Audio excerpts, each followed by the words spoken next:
How do we relate our things of interest? Okay, I mentioned earlier about primary keys and foreign keys. So let's look at that in a little bit more information. Just go back to this particular web page. Okay, so I mentioned then that each table represents a thing of interest, an entity. Okay, and we connect the tables together using primary keys and foreign keys. Okay, so by connecting them together, we form relationships between tables. Okay, or we form relationships between entities. Okay, or things of interest. Okay, so if, for example, we had a database table called PC, each PC model has a unique ID that cannot be empty, and I think we saw this here earlier. Okay, if you go back and look at that there.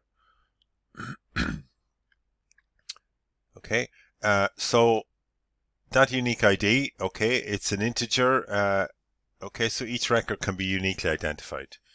Okay, and so we create primary key. So we're creating a property that doesn't actually exist in reality. Okay, I don't go around thinking of myself as lecture with my 2251 primary key. Okay, it's not an intrinsic property of me as a lecture. Okay, me as a record or an instance of the entity lecturer. Okay, it's created and it's assigned by the RDBMS. Okay, in this case, MySQL is going to automatically, when I became a lecturer at DKIT, the relationship database management system, the MySQL or whatever it is, whatever it was at the time, that automatically generated a number for me. Okay, which was generated a primary key unique ID for me, which was one greater than the largest existing primary key so far of the most recent lecturer who joined before I did. Okay, PC in rooms. If you had a table for PC in rooms, the data in this table depends on already having data on the PCs in another table. Okay, so what's the point here? The point here is if I want to put a particular PC in the room, in a particular room, okay, first of all, the room has to exist, but also the PC has to exist. Okay, so the actual record in here, so this is a little bit like scheduling. Okay, this table here represents the schedule. Okay, whoever's scheduling timetables DKIT cannot put me in the room unless I am already a lecturer with a primary key value relating to me, and similarly the module has to exist, the room has to exist as well. Okay, so when we use a primary key from one table in another table, it's called a foreign key in that other table. Okay, so for example, the actual scheduling table would have Wednesday 6 o'clock 3 hours. Philip McGuinness's primary key from the lecture table would be used as a foreign key in the scheduling table. Cert in programming is the qualification name. Okay, so the primary key for that, okay,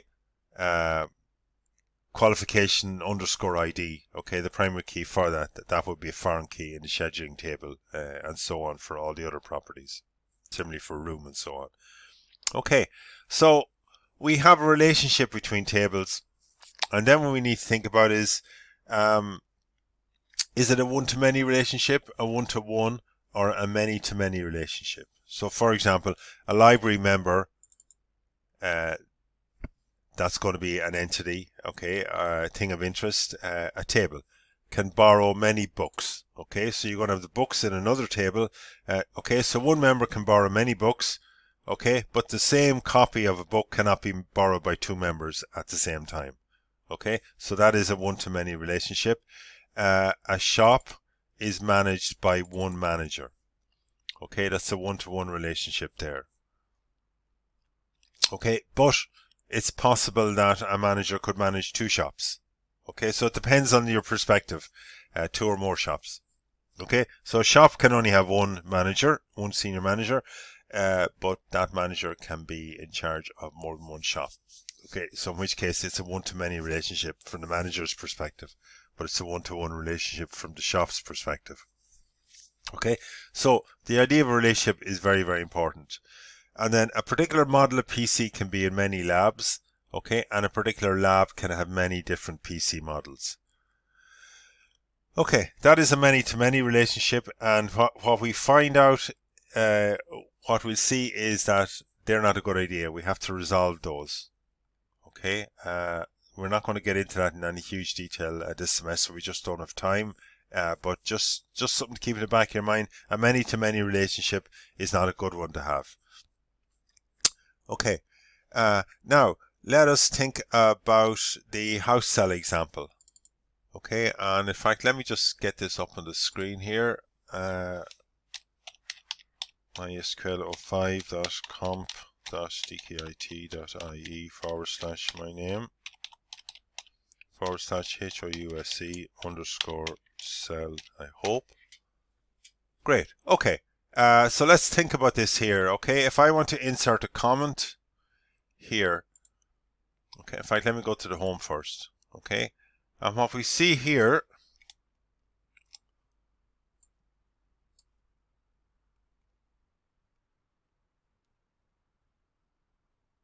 Okay. What we see here are three tables in this house cell database. Okay, we've got the customer here, and phpMyAdmin and your MySQL 0, whatever, will generate these little graphics here. Okay, so I've got a table called customer. Okay, in the database house cell. This is done from XAMPP. Okay, and you notice a little key symbol there. Okay, so customer ID is the primary key here. Okay, so that's going to be not null, and it's going to be auto increment. Okay, and then I've got all these other properties here. Okay, so email, a customer's email is just going to be variable character. Okay, so alphabetic with an @ symbol and dots.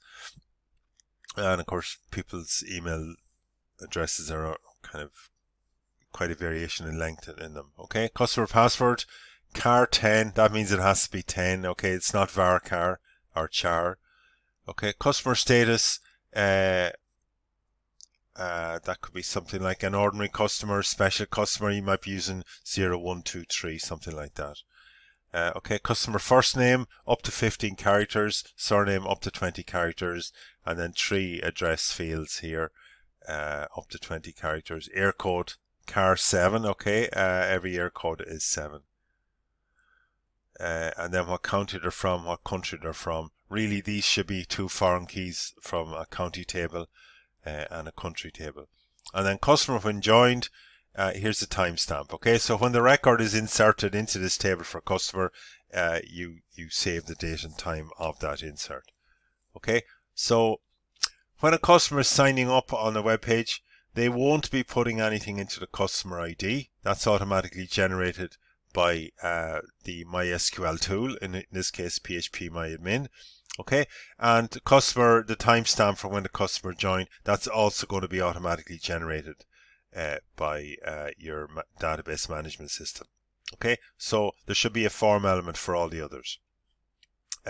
Similarly for product. Okay, product is a primary key here, so it's going to be not null auto increment, and then the name, the image name. Okay, show you how to do that in a wee while. You just put the name of the image in, and then you use PHP to actually write the name of the subfolder where the images are. Product description, you might have a lot of text about that. Product price, okay, I'm going to write that as decimal, 10,2, two place of decimals. Okay, so there's a dot, 2 place of decimals, and then there's 7 remaining characters, 7 remaining numbers. Okay, and then quantity in stock, you can't have half an apple in stock, half a tin of beans. Okay, so we're going to use an integer for that. Okay, now when someone actually comes to make a comment, okay, we're going to generate a primary key, a unique ID for each comment. Okay, but we want to use the foreign key for the product. Okay, so rather than using the product name, tin of beans, you could have a tin of beans from Heinz, you could have a tin of beans from Bachelor's. So each of them will have a unique product ID. Okay, so we'll use the unique product ID as the foreign key. So now just notice this green line here. Okay, this is the relationship between these two tables, between these two entities.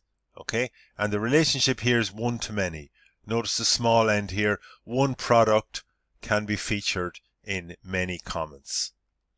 Okay, one customer can make many comments. Okay, so customer is a foreign key here in the comment table. Product ID, customer ID is a foreign key in the comment table. Product ID is the foreign key in from the product table in the comment table. Okay, and then comment ID is the primary key here. Okay, so if we just think about this here, if I want to insert a comment, okay, what I'm doing here is I'm using PHP to pull all the records from the product table, and if we inspect here, what we find here is when we go down, if you notice the number appearing here as the value, okay, that is the product ID. Okay, and then in here is the product name.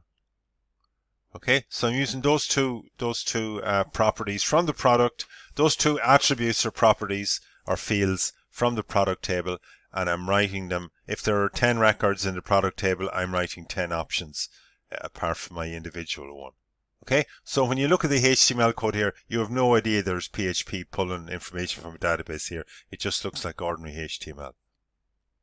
Okay, but the point here is, and similarly for customer. Okay, I've got 3 records in there. But the point here is that if I try and insert here, I can't insert something unless I pick a valid product. Okay, so apples, and similarly for customer. Okay, so I'm forcing to pick a customer who already exists. Okay, so even though I'm picking Daffy, Anna Daffy, whatever that means, however that is, remember it's the value of the option that's going to go through. Okay, and then let's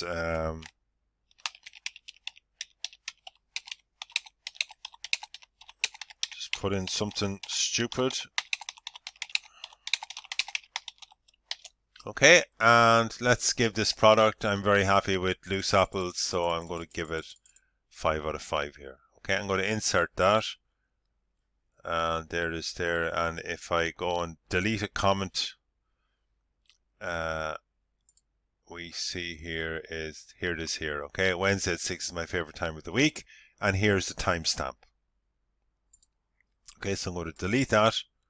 Okay, if I go back and try and find it, Wednesday at 6 is gone. Okay, Wednesday at 6 is my favorite time. There is a Wednesday, but that's not the one. Okay, you can see that was done at 20 past 8 almost on the 2nd of February. Okay, so this is what's called referential integrity. You shouldn't be able to delete either a product or customer record if the comment record have each of those primary or foreign key IDs in it. Okay, so let me just come back here. Okay, so you can't create the comment table unless customer product tables are created. Okay, because comment has 2 foreign keys from those 2 tables. And similarly, you can't delete the customer product tables unless the comment table is deleted, because this would leave the foreign key referring to a primary key that doesn't exist. Okay, and when you try and do that, you get that sort of error there. Okay, a foreign key constraint fails. So when you get that sort of message, you know there's an issue of referential integrity, as it's called. Okay, so this is all about tables that have foreign keys from other tables. Okay, I can't insert a record in comment if the product ID is 300 unless there already is product ID 300 in the product table. Okay, so the value of the foreign key must already exist in the primary key.